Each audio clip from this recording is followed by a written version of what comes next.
Flood stories, gully erosion, depletion of coastal areas, and lots more are some issues that have stared us in the face lately.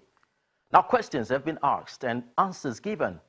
But a one-time Surveyor General of the country and Professor of Survey and Geoformatics, Professor Peter Onwilo, who also has carried out extensive studies on these environmental influences, joins us on Eyewitness Report as we fix our gaze on finding ways out of this quagmire. Southeast Nigeria has had a fair share of ecological challenges to grapple with, which has resulted in losses of infrastructure and other household items. Anambra is said to have thousands of active erosion sites, which has shrunk the landmass of the state further with almost every rainfall. The effect of gully erosion is also visible in other states such as Imo, Enugu, Akwa Ibom, Cross River, as well as Edo and Delta. According to a professor of survey and geoformatics of the University of Lagos and a one-time Surveyor General of the Federation, Professor Peter Onwilo, there is reasonable evidence that the unusual susceptibility of the soil, human activities, the topography and weather conditions, including groundwater flow, contribute to massive flooding and erosion in the area. God has provided us with so much facility that we should be able to do something. If you look at very old maps of Nigeria, in those maps they showed flood plains. In other words, where flood will naturally go to. Flood plains. The old maps of Nigeria showed that. As the Surveyor General, I came across all those maps. They're there. How many people bother to check? Now we have what we call digital elevation model. Those things are there. You can use it to look at a state like Lagos, and you'll see how flood will naturally flow. And so in your planning, you must take that into consideration. The unfortunate thing is that professionals don't bother about these things. The elevation models originally come from what we call a contour. From the contour, you will know how the flow will naturally flow. When you go and block a natural flow of water, either by construction or by some feeding to construct or whatever, you have created a problem. There has also been cases of flooding in Lagos, such as the Jula encounter that hits the island and thereafter some parts of the mainland. Professor Onwilo attributes this to environmental factors coupled with human activities that may have altered the existing nature course in the region. A lot has to do with global warming. Because one of the things that happen with global warming is increased flooding. Increased flooding is part of it.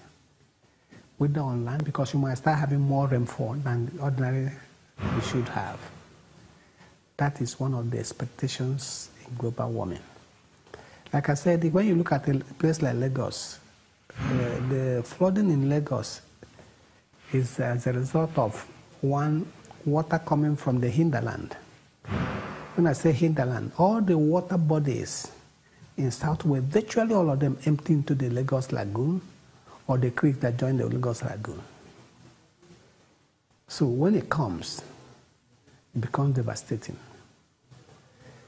Now it's becoming more frequent.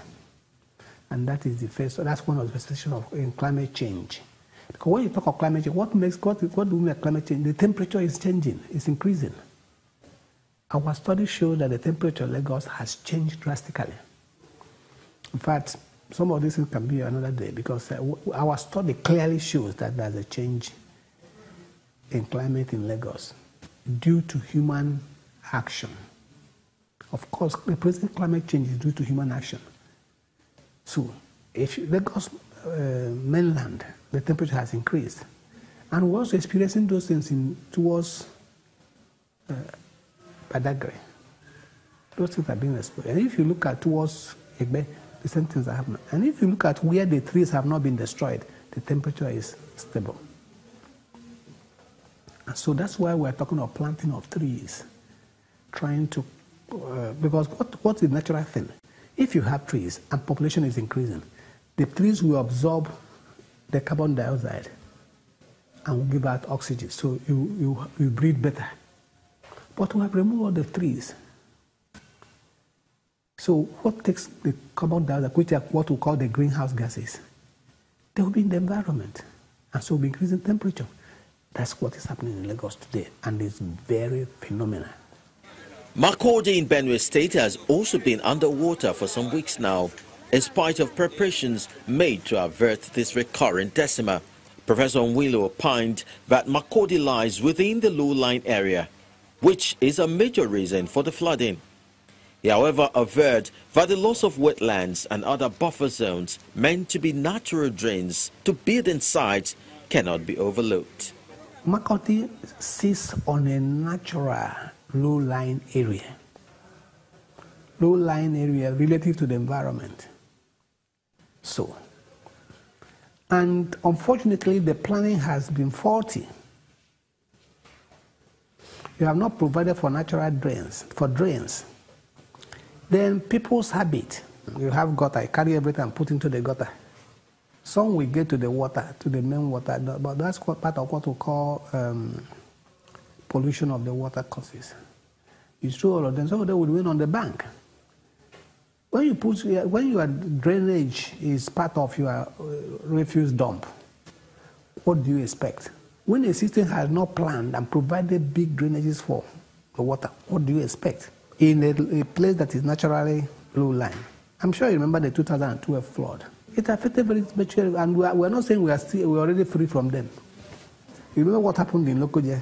You remember what happened in Anambra? You remember what happened in Delta? In Niger Delta, floods of as much as 9 meters high is common. It happens every year. And we say there are two major flood regimes. The one that happens around from now up to, from August to maybe October. So we're not yet out of it. We need to understand what is happening around us. Study your environment. So that's what is happening. Makurdi is happening. I told you, I want to say that what is happening in Makurdi is because there is development. If you go to Anambra Basin, if you go out in June, you won't come back until the flood goes. Because we won't know where the land is, unless you have the GPS to know your house and know how to get back to it. But it's not reported because people have found a way of managing. And they may not be as populated as... When it happens, everybody will have to move. So Anambra River Basin is a big issue.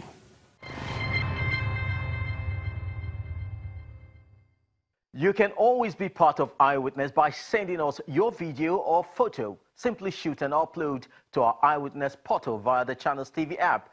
Download, launch, and then swipe to reveal the Eyewitness menu. Follow instructions on how to upload your story. Please endeavor to add a form of contact, such as email or phone number, so we can get in touch with you and then follow up on the stories you sent. Now let's see some of those you already sent for the week.